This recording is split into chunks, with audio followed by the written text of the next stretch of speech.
Hey tubers, it's Pop Boys live from the internets. As you know, most of the time we talk about conspiracy theories and UFOs, aliens. But in reality, if you're looking for conspiracies, the best place to go is your local government, your state government, your provincial government, your federal government.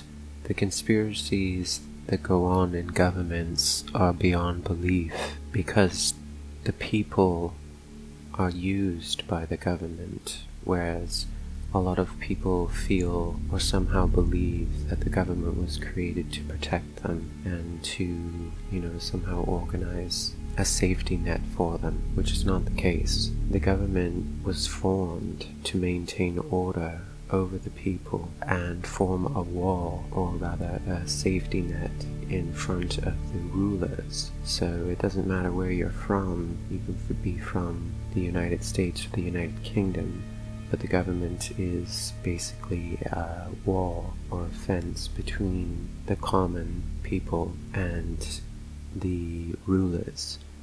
And the rulers being royal families, as well as their, as you would call them, disciples. You see, the royal families maintain order over everything, and then they have disciples underneath them, which I guess you could call them privileged because they have access to things that common people don't, and they're rewarded for helping to maintain the order and the, veil of secrecy of the control of the world. So just taking the reason why I'm bringing this up, politics are boring because I know that they're all a show. I know that politicians are virtually actors, and they're also in many ways puppets for the true rulers. And to go into that any deeper, there's really no point. I'm actually quite surprised that people are still, it's 2017, and they're completely still oblivious to the tricks and the bait and switch, the smoke and mirrors. They're completely blinded. So going to my local politics, for example, in British Columbia, we of course have Christy Clark, who is our premier, and we had a recent election, and basically what they've done now is the New Democratic Party, which has always been singled out on its own. They really, I won't even get into my opinion on the NDP, but in the beginning here, the Greens and the Reds were somewhat supporting each other in terms of, which is unusual, because normally the Greens are also on their own and they're a small party, and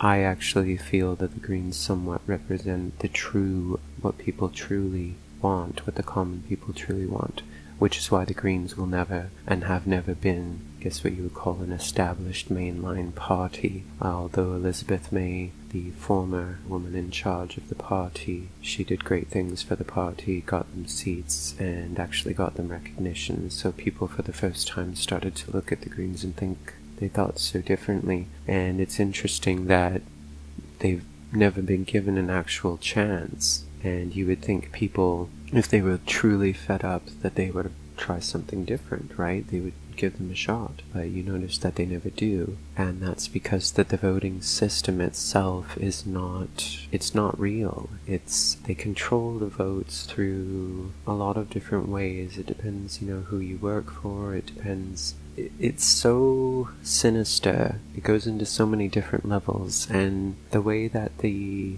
networks, they intercommunicate, so when it's voting time, they already know before people even vote where they're at, and so they're already, 10 steps ahead of you. So for instance, anyways, the reason why I'm making this video, I'm kind of going off topic. You have the NDP and the Greens now, which again, the Greens were originally kind of speaking up about the Reds, and the Reds were doing equal for the Green. Now the NDP and the Greens have suddenly signed this, they're calling it a historic agreement, and so all these NDP people who have been just attacking the Greens the entire time are now, they're just oh, the Greens are just their best friends, you know, and they don't even understand. This is why I would never actually vote for the NDP personally. They don't understand, they can't see, but this is it's all a show. Now what happens is, nothing will get done. And I'm not even exaggerating, nothing will happen now until the next election. All they will do now is debate, debate, debate. So, say goodbye to your economy, first of all, which we don't really have much of one left anyways. That's going to shutter. I mean, here's what you really need to look at when you look at politics and how you know they're fake. When you're electing people in, look at how they're helping your community and how they're helping your, you know, whatever you live in, your state, your province, whatever, your city, your village, your town. Look at how they're helping you. Are they lowering the price of the housing?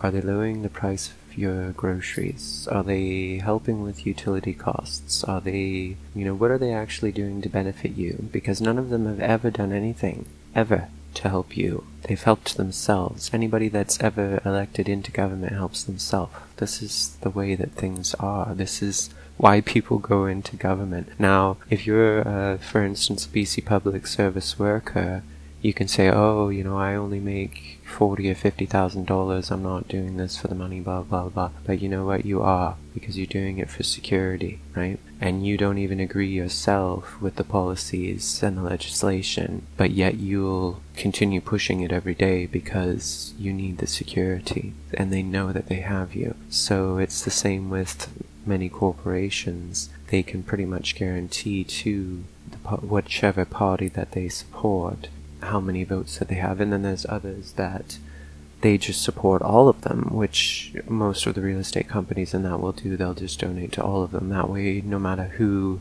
gets elected in, they can say, hey, you know, I made this big donation and I need this done. So this is the way of things. So you've got all of these people now basically completely blinded and oblivious because they think, oh, you know, things are going to change. The Greens and the NDP have signed this historic agreement and yay, yay, yay. Meanwhile, all you're going to see is a repeat of the last 10 years.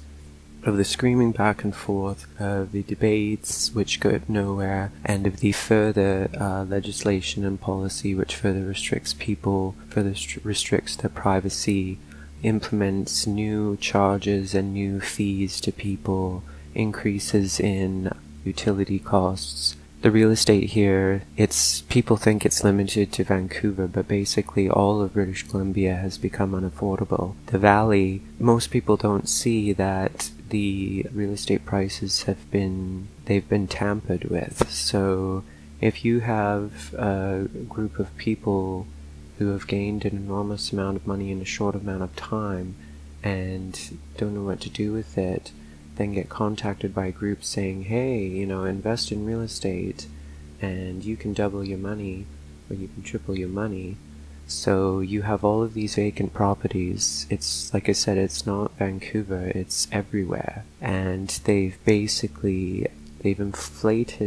artificially inflated the market so that families can no longer afford to purchase homes, and you have all of these vacant properties. If you go to places in the Valley, there are homes that were built 4 or 5 years ago, and they're still vacant, and they're trying to recoup their money by renting them out, but they're renting them out for these enormous, you know, out in the Valley, it's not like in Vancouver where there's a large employment base. And the salaries are, I wouldn't say necessarily decent, but you can, if you're willing to commute, you can probably afford it. Whereas, you know, like if you're in Vancouver, you can't afford to work and live here unless you've inherited a home or gotten help from your parents to purchase. There's really no way. So for people out in the Valley, their home prices have been inflated so rapidly and so enormously. The traffic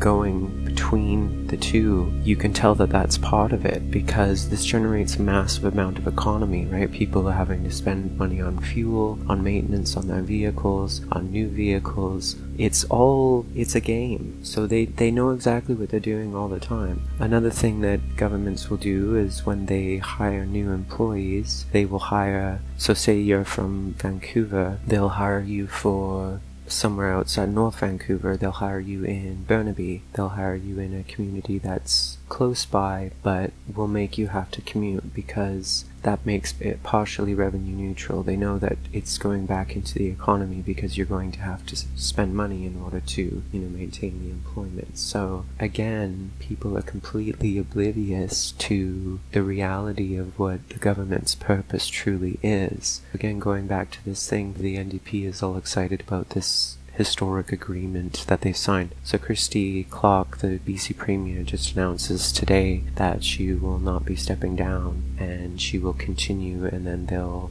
decide what they're going to do. But I can just tell you that either way, let's just say something radically happened, and for whatever reason, let's just skip ahead even. Let's say we switch to an NDP government, or a conservative or a green, whatever color you want. Ask yourself if things are going to change in terms of, is it going to become more affordable? Is your cost of living going to go down? Is it going to be easier to raise your family? Because it's not.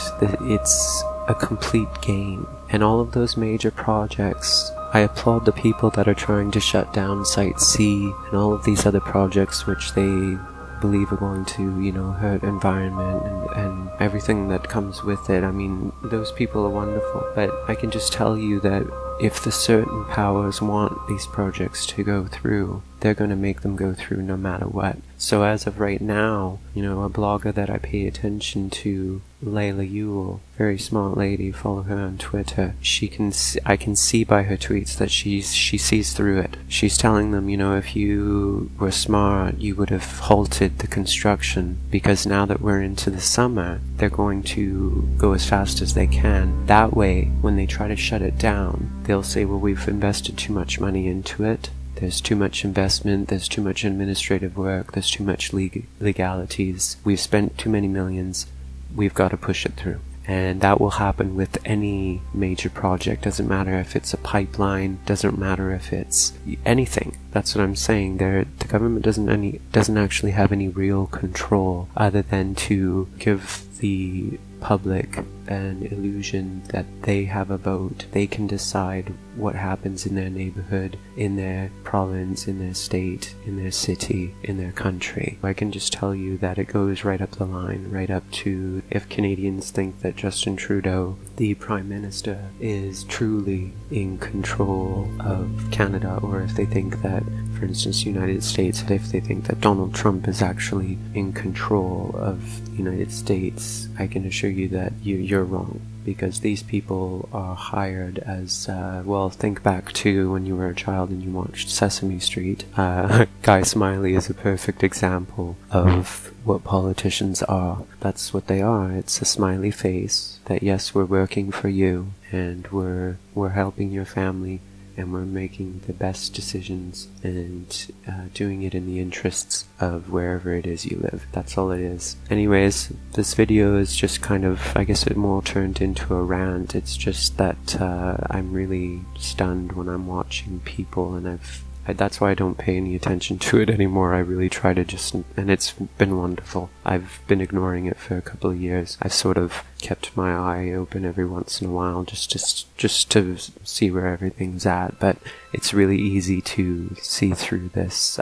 game, and unfortunately it's been designed so that people are so busy with work and raising their families and maintaining their homes and their vehicles and their payments and their slavery in some ways, that they don't have time to see it. They don't have time to recognize that they're chained into a rhythm that most people won't be able to get out of. So you'll see these people that are building the off-grid homes, they're going solar, they're collecting water, they're really becoming completely independent. This is the way to go. Anyways, thanks for watching, guys, and like I said, leave politics alone. It's not real, it's a show.